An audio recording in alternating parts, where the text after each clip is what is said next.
primer mongologuista de la noche no os vais a reír. Porque lo que yo os traigo es una historia de guerra. Una guerra que el ser humano lleva librando desde el origen de su existencia.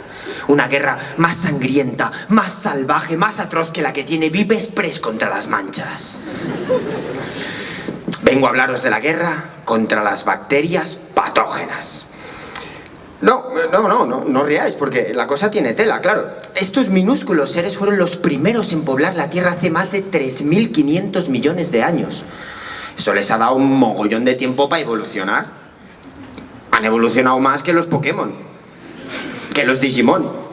Que Pokémon y Digimon teniendo relaciones sexuales hermafroditas juntos. Que eso es metaevolución.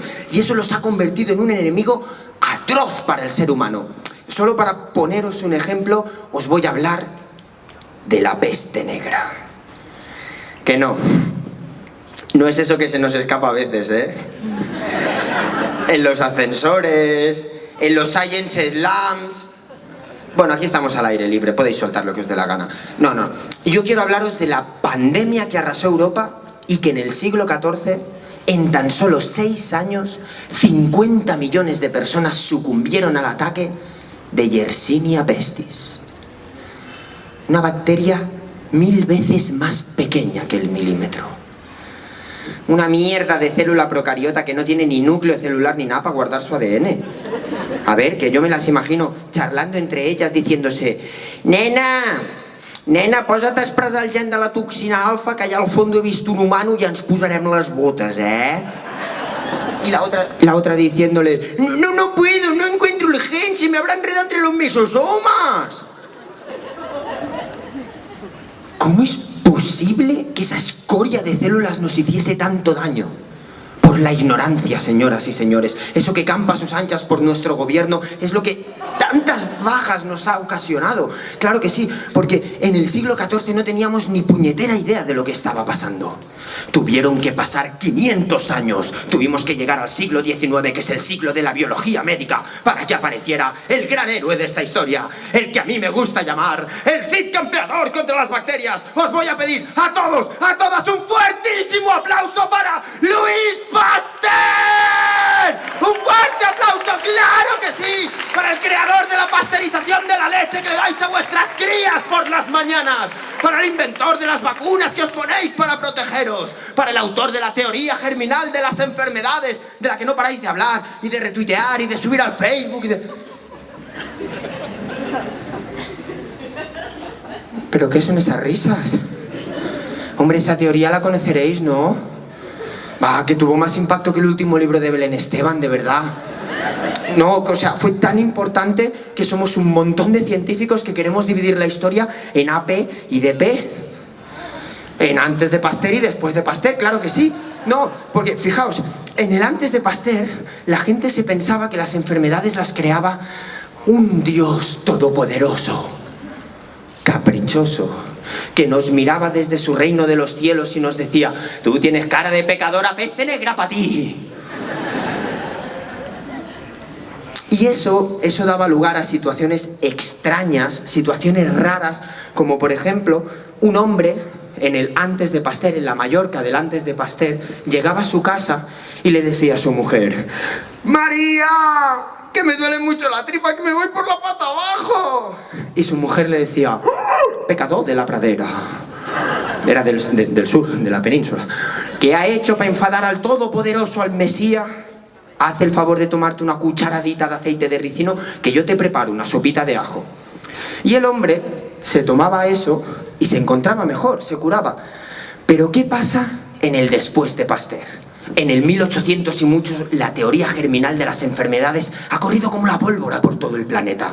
La gente ya sabe que no es un Dios todopoderoso, sino que son los gérmenes, las bacterias las que nos ponen enfermos, y si las destruimos, nos vamos a curar.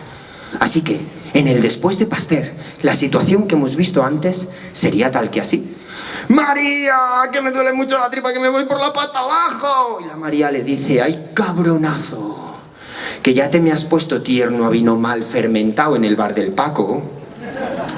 Te me has cogido una Escherichia coli O157 2.H7 que está machacando los enterocitos de tu intestino delgado, evitándote la correcta absorción de los alimentos y haciendo que te vayas por la pata abajo. Anda, tómate una cucharadita de aceite de ricino que yo te preparo una sopa de ajo. ¿Lo veis? ¡El cambio es brutal! ¡Claro!